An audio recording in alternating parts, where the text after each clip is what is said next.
He sighed and put down the scratch glass he'd been trying for so long. The act had evolved into futile polishing. I've been thinking about it for a while. All my family's there, and now my dad's sick, and I need to go there to help out. I'm sorry. And I believed him, but I needed him. Where am I supposed to go, Andy? I asked him. What will I do without you?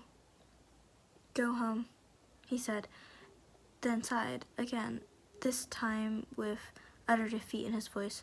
Look, I know there's some reason that you're out here every night. Things must be hard for you at home, and I've never asked you why. That's your business, and I respect that. But you're going to be 18 soon, so I strongly advise you to get the hell out of Dodge. Leave, find some job, and make your own life. Tears began to well in my eyes. I can give you some cash if you need it, he said. It's not that, I said, as I wiped the tears off my sleeve as soon as they swooped. It's... What? You can tell me. Come on, he said with slight antic in his voice. He put the glass in a cupboard behind him, slamming it down harder than he needed to. And as the remnant ways in which I could explain what I was going through tumbled through my mind, one obvious and cremated idea seemed to come up more than others.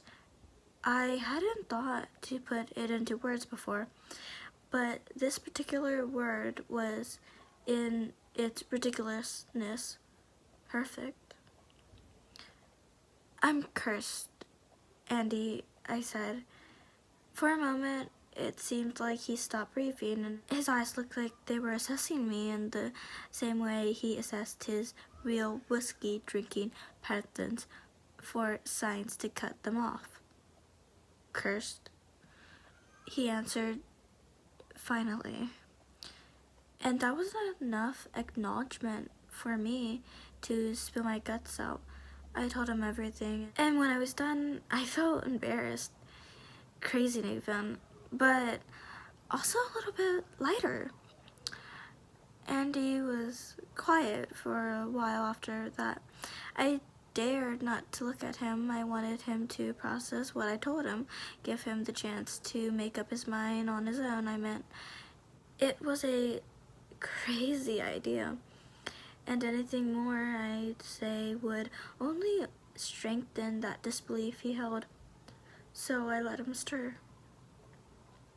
He began to do his final rounds, putting chairs back under the tables and checking the locks. I was sure he had enough. He was finally kicking me out. Sniffed out my bullshit, realized that I've been pulling his leg all this time. He stood by the door with the keys to the bar in his hand, looking at me. Show me, he said. I didn't even know if I could show him if the curse was purely subjected to one person, or if others really could see those dark shadows lurking. But I had to try, so I walked outside without saying a word. He followed, locking the door behind us. I'll walk you home, he said, all the way. And so we began to walk. At first, they seemed reluctant to come forth, and for once, when I needed them, they wouldn't show. Maybe they were smart like that? We walked about almost half the trip without saying a word, and with nothing at all happening. Andy kept looking around, but his sweeping head began to turn less and less, until he was simply staring forward with a disappointed and worried look on his face. With no less than a quarter mile from home, I saw it. It was standing on the slatted rooftop of a fancy Midwest modern house. It seemed to emerge from the darkness of night itself, its features dimmed and visible only by the aura and faint streetlights. But it was there, Its body stood in at least 9 feet tall, with long, sharp arms that seemed to drag on well below its knees. Its face was blurred, but I knew it was looking at me. My legs screamed in agony for permission to run, but they stalled. I had to stall. This was my last chance. Andy walked a few feet in front of me until he realized I was no longer by his side. He turned towards me with absolute confusion. When I looked at him, I realized my eyes were strained, and from how unnaturally opened I'd kept them, with teardrops forming at their edge. I wasn't sure what to do, so I simply looked at the rooftop again and asked him, "Do you see it?" I'm not sure if I was relieved or scared to death when he simply answered, "Yes." Without a word, we began to run. What else were we supposed to do? I led the way towards my house, and I could hear behind me how Andy's breathing became ragged and malfunctioned. Glanced back at him, I could see his legs detouring slightly as he strained his head to look back at each and every rooftop, a shadow with steer fright. There were more now, and even though Andy was obviously having trouble keeping up, he wasn't the physical type. With him by my side, I could hear my own mind clear. Home wasn't far, and it wasn't much better to do this with anyone else, even if I felt terribly scared that Andy would contract the curse as well. Finally, we stopped on the opposite street to my house, and I said, "We're here," as I pointed to my house.